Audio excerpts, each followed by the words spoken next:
নমস্কার দর্শক, আমি রুজিনা রয়েছে আপনাদের সঙ্গে। আপনাদেরকে জানিয়ে রাখতে চাইবো, লাভলি মৈত্র সোনারপুরের বিধায়িকা, তিনি প্রকাশ্যে বললেন যে দল থাকলেই রোজগার হবে। আর কে কিভাবে রোজগার করে সেই কথা আমি জানি। দল থাকলে রোজগার হবে, রোজগার কে কিভাবে কোথা থেকে করেন আমি সব জানি, আমার কাছে সব খবর আছে।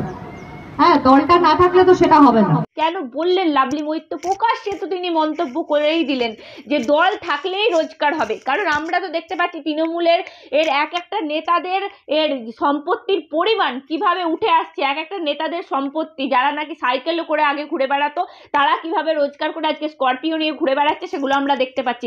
এই লাভলি মৈত্র বিধায়িকা প্রকাশ্যে তিনি মন্তব্য করছেন যে দল থাকলেই রোজগার হবে। মানে বুঝতে পারছেন কিভাবে রোজগার করছে এরা?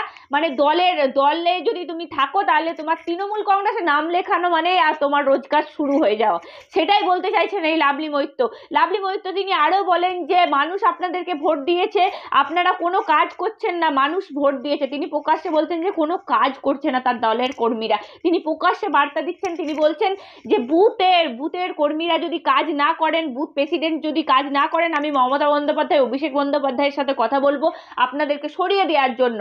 তাহলে লাভলি মৈত্র ক্ষিপ্ত হয়ে এই মন্তব্য করলেন, দল থাকলেই রোজগার হবে। এই লাভলি মৈত্রর বিরুদ্ধে দেখেছিলাম আমরা হাইকোর্টে সায়ন ব্যানার্জি রীতিমতো কেস করেছিলেন। তিনি হাইকোর্টে গিয়েছিলেন, তিনি বলছেন ভোট গণনা কেন্দ্রে এই লাভলি মৈত্র যেভাবে ভোট লুট করেছে, যেন ঝড়ে আম পড়লে যেভাবে আম কুড়োয়, সেইভাবে নাকি তিনি প্রার্থীদেরকে, পঞ্চায়েত ভোটের যারা প্রার্থী ছিল তাদেরকে নিয়ে দাঁড়িয়ে থেকে ভোট লুট করিয়েছে এই লাভলি মৈত্র। কি সেই জন্যই দল থাকলেই যে ইনকাম হবে, বা দল যদি ক্ষমতায় থাকে তবেই ইনকাম হবে, সেই কথা ভেবেই আগে ভাগেই তিনি সেই জন্যই কি পঞ্চায়েত ভোটে লুট করতে নেমেছিলেন? এই প্রশ্নগুলো আমাদের আসছে। এই মন্তব্য চাঞ্চল্য ফেলে দিয়েছে এই মুহূর্তে দাঁড়িয়ে। তিনি নিজে স্বীকার করছেন দল থাকলেই রোজগার হবে। সেই জন্য আমরা কথা বলার চেষ্টা করেছিলাম বাম নেতা সৈকত গিরি এবং বিজেপি নেতা রাজশ্রী লাহিড়ীর সঙ্গে। আপনাদেরকে সরাসরি শোনাবো তারা কি বললেন। সৈকত গিরি বলছেন? হ্যাঁ, বল। বলছি, লাভলি মৈত্র বলছেন দল থাকলেই রোজগার হবে। কে কিভাবে রোজগার করে সব আমার জানা আছে। কি বলবেন? প্রকাশ্যে একদম বিধায়িকার এই মন্তব্য। এই তো দোলা সেনের লিটিল ভার্সন। দোলা সেন বলেছিল 75-25 রেশিও, যে যা করছেন তার একটা অংশ পাঠিয়ে দিতে হবে কালীঘাটে। এই লাভলি মৈত্ররাও একই মডেল চালাচ্ছে, একই মডেলে সবটা জানে এরা। আমরা তো দেখেছি গোটা রাজ্য জুড়ে তৃণমূলের এই কেষ্ট মডেল, বালু মডেল, দোলা সেল মডেল, এখন এই লাভলি মডেল আসবে। যারা জানে যে দল থাকলেই করে কমে চুরি করে লুটে ফুটে খাওয়া যাবে। এই তো লাভলি মৈত্র, যার স্বামীর বিরুদ্ধে অভিযোগ, আনিস খান খুনে তিনি অভিযুক্ত, পুলিশ সুপার ওই উলবেড়িয়া হাওড়া গ্রামীণের। তার মানে কি? মানে স্ত্রী হবে তৃণমূলের এমএলএ, স্বামী হবে পুলিশ অফিসার। এটাই দলতন্ত্র, এটাই নাকি গণতন্ত্র? মমতার আইন চালাবে এরা? মানে ভাবুন কোন জায়গায় যাচ্ছে। একজন তৃণমূলের এমএলএ, তার স্বামী হাওড়া গ্রামীণের পুলিশ সুপার ছিল, তার বিরুদ্ধে অভিযোগ, তার ডিমোশনের বদলে, তার বিরুদ্ধে তদন্তের বদলে তাকে প্রমোশন দেওয়া হয়েছিল। আর এই তৃণমূলের বিধায়িকা যিনি অভিনয় করেন, রাজনীতিটাকে অভিনয়ে পরিণত করেছেন, মানুষকে বোকা বানাচ্ছেন। তৃণমূল নামক একটা সিন্ডিকেট দলে নিজের জায়গা করে নিয়েছেন, বাকিদের প্রলুব্ধ করছেন, তাদেরকে অনুপ্রাণিত করছেন। ঠিক যেমন দিদির অনুপ্রেরণায় গোটা রাজ্যে তৃণমূলের ভাগ বাটোয়ারার মডেল চলে, তেমনি সোনারপুরের বিধায়িকা আসলে তার বিধানসভা এলাকায় এই অনুপ্রেরণার মডেল চালাতে চাইছেন, যাতে 100 দিনের কাজের টাকা, রাস্তার টাকা, রেশনের চাল গমের বস্তায় টাকা, এসএসসি প্রাইমারিতে চাকরি বিক্রির টাকা, পুরসভা পুর উন্নয়নের টাকা, আপনার গোটা বিধানসভার জন্য উন্নয়নের জন্য জনগণের ট্যাক্সের টাকায় যে অ্যালটমেন্ট হয় সেই টাকা, কন্ট্রাক্টরদের কাছ থেকে কাটমানির টাকা, সবটা এরা ভাগ বাটোয়ারা করে দিয়ে নিজেদের পকেট ভারী করতে চায়। টপ টু বটম তৃণমূলটা আপাদমস্তক চোরেদের দল, কাটমানিখোরের দল। তাই কে কেমন ভাবে চুরি করে সবটা যেমন মমতা বন্দ্যোপাধ্যায় জানেন, তেমন ওই এলাকার মাননীয় বিধায়ক জানেন। তার ফলে দলকে বাঁচাতে হবে, তৃণমূলকে বাঁচাতে হবে, রাজ্যের মানুষের জন্য নয়, গণতন্ত্রের জন্য নয়, তৃণমূলের করে কমবে খাওয়ার জন্য। এটাই তৃণমূলের নেতা নেত্রীদের একমাত্র মোটো। আর আমরা বলছি মানুষের কাছে, এই আসল চেহারা তৃণমূলে উন্মোচিত হয়েছে। এই তৃণমূল নামক যে কাটমানিখোর দল, সিন্ডিকেটের দল, 75-25 দল, করে কমবে করে খাওয়ার দল, লুটে খাওয়ার দল, একে রাজ্য থেকে উৎখাত করতে হবে। সৈকত দা, সেই জন্যই কি লাভলি মৈত্র ভোট লুট করতে গিয়েছিলেন? কারণ দেখা গেছে কোর্টে তো প্রকাশ্যে মামলা হয়েছে। এই লাভলি মৈত্র উপস্থিত ছিলেন যেখানে ভোট গণনা কেন্দ্র থেকে শুরু করে যেখানে ভোট গ্রহণ হচ্ছিল। কি বলবেন? পঞ্চায়েতে ভোট লুট করতে হবে, পুরসভায় ভোট লুট করতে হবে, না হলে এই যে পঞ্চায়েত পুরসভায় প্রতি বছরে বাজেট হয়, টাকা ঢোকে, নাকি এই এই টাকা লাভলি তৃণমূলের পকেটে মৈত্রকে যাবে কি করে? সৈকতদা, এই লাভলি মৈত্রকে এমন ভাবে দেখা গেছে ভোটে যেমন ভাবে মানে যেমন আম পড়লে ঝড়ে আম কুড়োয়, সেইভাবে নাকি ভোট গণনা কেন্দ্রে ভোট লুট করেছেন ইনি, কোর্টে বিচার্য একদম বিষয়। একদম একদম, আমি বলছি এরা রাজনীতির কলঙ্ক। সোনারপুরের মানুষ ঐতিহ্যবাহী সংগ্রামী মানুষ, তাদের যদি মতদান হতো, ভোট হতো, তাহলে তৃণমূল নামক এই চোরেদের দল হেরে যেত। তার জন্যই এই লাভলি মৈত্ররা পঞ্চায়েতে পুরসভায় ভোট করতে দেয় না সোনারপুর আর গ্রামীণ এলাকায়, শহরের এলাকা গ্রামীণ এলাকায়। এদের মানুষের ওপর আস্থা নেই, আর তার জন্যই মানুষের তার ভোটাধিকার এরা লুট করে, হাইকোর্টে থাপ্পড় খেয়েছে।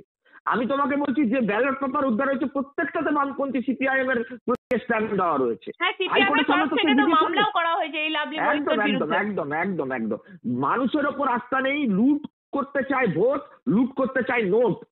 তাই এরা নোটের রাজনীতিকে প্রায়োরিটি দিতে চায়, নিজেদের নোটের পকেটে নিজেদের প্রাসাদোপম সম্পত্তি বাড়াতে চায়। তাই দেখছেন না এক একজন বিধায়ক, কাউন্সিলর যাদের বেতন 7,000, 8,000, 10,000, বিধায়কের বেতন 70,000, 80,000, তারা আজকে কোটি কোটি টাকা সম্পত্তির মালিক। কোত্থেকে আসছে এত টাকা? লাভলি মৈত্র কটা সিরিয়াল করেছেন, কটা সিনেমা করেছেন? কেউ বলতে পারবে না লাভলি মৈত্র সিরিয়ালের নাম, কোন সিনেমার নাম কেউ বলতে পারবে না। এরা নাকি চলচ্চিত্র অভিনেতা, এরাই বুদ্ধিজীবী, এরাই নাকি সব মানে সমাজের সিভিল সোসাইটির মুখ, এরাই জনপ্রতিনিধি। এর কত নির্লজ্জ এরা!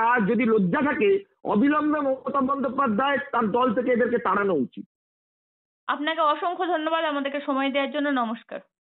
রাজশ্রী লাহিড়ী বলছেন? হ্যাঁ নমস্কার, বলছি দাদা, লাভলি মৈত্রর ভিডিও ভাইরাল, তিনি বলছেন যে দল থাকলেই রোজগার হবে, কে কিভাবে রোজগার করে আমার জানা আছে, কি বলবেন? এ তো খুব স্বাভাবিক ব্যাপার, এবং ধন্যবাদ লাভলি মৈত্রকে, যিনি একেবারে পরিষ্কার সত্যি কথাটা একেবারে মুখ ফুটে বলে দিয়েছেন। তৃণমূল যে চোর, এবং চোর মানে তৃণমূল, 1, 2, 3, 4 তৃণমূলের সবাই চোর। আমরা প্রত্যেকেই কথা বলছি, পশ্চিমবঙ্গের জনগণ বলছে, উনি তাদের একটা শিলমোহর দিয়ে দিলেন। তৃণমূল থাকলে তাহলে পরে এই কামাইয়ের রাস্তা থাকবে, চুরির রাস্তা থাকবে।